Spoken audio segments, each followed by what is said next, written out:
नमस्कार, मेरा नाम है सोनल मेहरोत्रा कपूर। आप हमें सुन रहे हैं एनडीटीवी पर। तो आज हम आपसे बात करने वाले हैं एक ऐसी चीज़ के बारे में जिस पर सबका ध्यान है। कोविड की सेकेंड वेव जो थी, सेकेंड लहर जो थी, वो तो निकल गई, पर अब तीसरी लहर का क्या होगा? इस तीसरी लहर में कितने लोगों को इन्फेक्शन हो सकता है, किस तरह की तैयारी होनी चाहिए और सबसे इम्पोर्टेंट कब ये आ सकती है? ये सारे सवाल साइंटिस्ट तो देते ही हैं, उसके साथ साथ अब बहुत सारे फॉर्मूलाज, प्रोजेक्शंस बन गए हैं जो कई सारे ग्रुप्स बैठकर डिसाइड कर रहे हैं, टैबुलेशन कर रहे हैं कि ऐसा क्या फैक्टर्स हैं, ऐसे कौन कौन से जो ये डिसाइड करते हैं कि कब और कैसी लहर आएगी।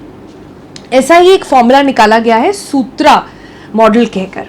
ये सूत्रा मॉडल है जो 2 आईआईटी के प्रोफेसर्स, उसके साथ एक सर्विंग लेफ्टिनेंट जनरल है, उन्होंने मिलकर बनाया है। और ये इतना क्रेडिबल क्यों है? क्योंकि इस मॉडल के बेसिस पर इन्होंने पहली लहर और दूसरी लहर का भी प्रेडिक्शन करा था, जो बिल्कुल सही निकल कर आया। तो अब जो है, अब जब वो तीसरी लहर के अपने प्रेडिक्शंस लेकर आ रहे हैं, तो सबकी निगाहें इस बात पर हैं कि ये क्या कहेंगे। तो हमने सोचा इसको थोड़ा डीकोड करते हैं आपके लिए, आपको बताते हैं कि ऐसा क्या होने वाला है थर्ड लहर में, एटलीस्ट ये जो मॉडल है उसके हिसाब से। तो पहले हम बताते हैं कि ये जो मॉडल बनाया जाता है या फॉर्मूला जो इसे मैंने कहा बनाया जाता है, ये किन फैक्टर्स पर बनाया जाता है। पहला ये देखते हैं आर फैक्टर को, बहुत इंपॉर्टेंट है आर फैक्टर। इसका मतलब होता है रिप्रोडक्टिव रेट। ये वायरस कितनी स्पीड से मल्टीप्लाई करेगा, कितने लोगों में स्प्रेड करेगा, ये डिफाइन करता है। तो ये आर फैक्टर को देखते हैं। फिर ये वैक्सीनेशन फिगर्स को इन्होंने देखा कि वैक्सीनेशन जितने लोगों का होगा उतना कम वायरस स्प्रेड होगा। ये तो हम बता ही चुके हैं, एस्टैब्लिश कर चुके हैं। वैक्सीनेशन फिगर्स पे देख रहे हैं। पॉसिबल री इन्फेक्शन पे इन्होंने ध्यान दिया। ये बहुत इंपॉर्टेंट है क्योंकि कई लोग कह रहे हैं कि भाई जो हेल्थ केयर वर्कर्स हैं फॉर एग्जाम्पल, जिनको सबसे पहले लगाया गया वैक्सीन, तो क्या अब जब नई लहरें आएंगी तो क्या उनका इम्यूनिटी ख़त्म हो गया होगा या कम हो गया होगा? क्या ऐसे लोगों को फिर से री इन्फेक्शन हो सकता है कि नहीं हो सकता है? ये बहुत इंपॉर्टेंट फैक्टर है जो इन्होंने देखा है। और फिर एक जो इकलौता फैक्टर है जिस पर किसी का कंट्रोल नहीं है, वो है न्यू वेरिएंट्स। तो ये अपनी इन्होंने जो पूरी प्रेजेंटेशन करी सूत्रा मॉडल में, इन्होंने पहले ये भी डिफाइन करा कि सेकेंड लहर जो आई थी, जो दूसरी लहर आई थी, वो आई किन कॉम्बिनेशन से। उन्होंने कहा 2 चीज़ें थी। पहला, एक नया वेरिएंट आ गया जो बहुत जल्दी मल्टीप्लाई कर रहा था, और दूसरा, उस समय लोगों ने कोविड अप्रोप्रिएट बिहेवियर छोड़ दिया और हमारा अनलॉक शुरू हो गया। ये दोनों चीज़ जब साथ में हुई तो हमने देखा सेकेंड लहर की जो पीक थी कि करीब 4 लाख केसेस रोज के निकल कर आए, जो पूरे वर्ल्ड में कहीं उस समय नहीं देखे जा रहे थे। इनफैक्ट वो वेरिएंट इतना बुरा था कि अभी तक जो है वो बाकी के दूसरे दुनिया में अलग अलग जगह इस समय तक लॉकडाउन हो रहे हैं उस डेल्टा वेरिएंट की वजह से। तो ये सब चीज़ें इन्होंने टैबुलेट करी और इन्होंने कुछ प्रोजेक्शंस करे हैं। तो कुछ प्रोजेक्शंस वो क्या है, सीधे क्लाइमैक्स पर आते हैं। तो प्रोजेक्शंस इन्होंने करे हैं क्योंकि इन्होंने कहा है वैक्सीनेशन नंबर हमारा ऊपर नीचे हो सकता है, जो रिवाइज होता रहता है। हमारे जो आर फैक्टर है वो चेंज होता रहता है। तो इसको ऊपर नीचे थोड़ा ध्यान में रखते हुए 3 सिनारियो बताए गए। पहला सिनारियो जो एक ऑप्टिमिस्टिक सिनारियो है कि अगर सब अच्छा चलता रहा तो क्या होगा। एक सबसे अच्छा सिनारियो है, सबसे बुरा सिनारियो और एक बीच का सिनारियो। सबसे पहले आपको बता दें, सबसे अच्छा सिनारियो अगर हो जाता है तो क्या होगा। अगर सबसे अच्छा सिनारियो अगर आप देखें तो जो थर्ड वेव है उसका पीक होगा अक्टूबर और नवंबर के बीच में। तो आप कह सकते हैं रफली जो इस साल की दिवाली है उसके आसपास ये आ सकता है।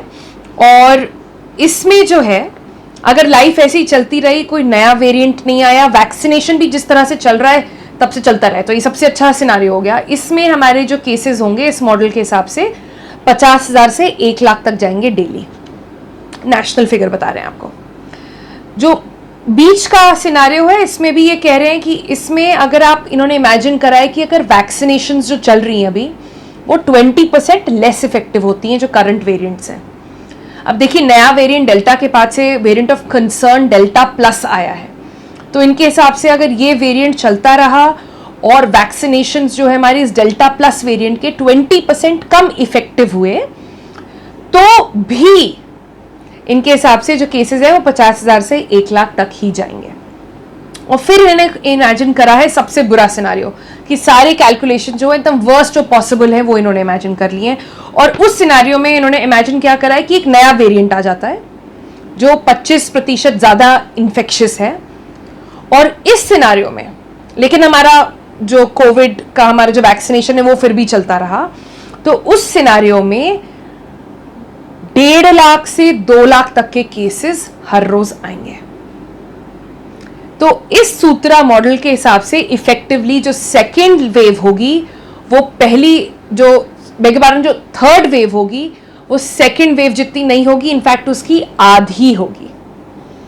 और ये वो कह रहे हैं अगर वर्स्ट केस भी हम कर लेते हैं, अगर न्यू वेरिएंट आ गया लेकिन हमारे वैक्सीन जो है वो उसी हम स्पीड से लगाते रहे जिस स्पीड से अभी लगा रहे हैं, तो हम सब बच सकते हैं।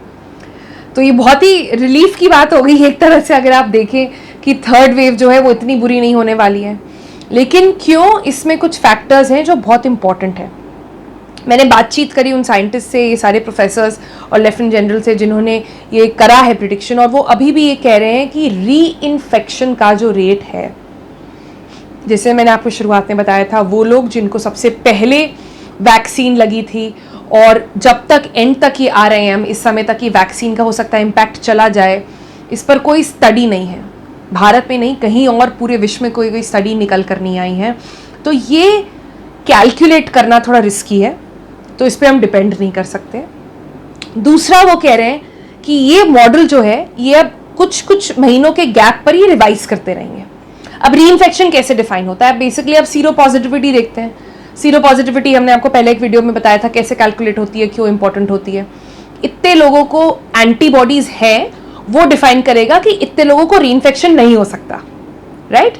तो ये एक कैलकुलेशन इन्होंने अभी तक करा है, लेकिन वो कह रहे हैं जैसे जैसे और सीरो सर्वेज आते रहेंगे वैसे वैसे अपना कैलकुलेशन चेंज करते रहेंगे। इसके अलावा एक बहुत इंपॉर्टेंट फैक्टर ये है कि जो री इन्फेक्शन का रेट है, और अगर हम वैक्सीन रेट हमारा नहीं आगे जाता है तो क्या होगा।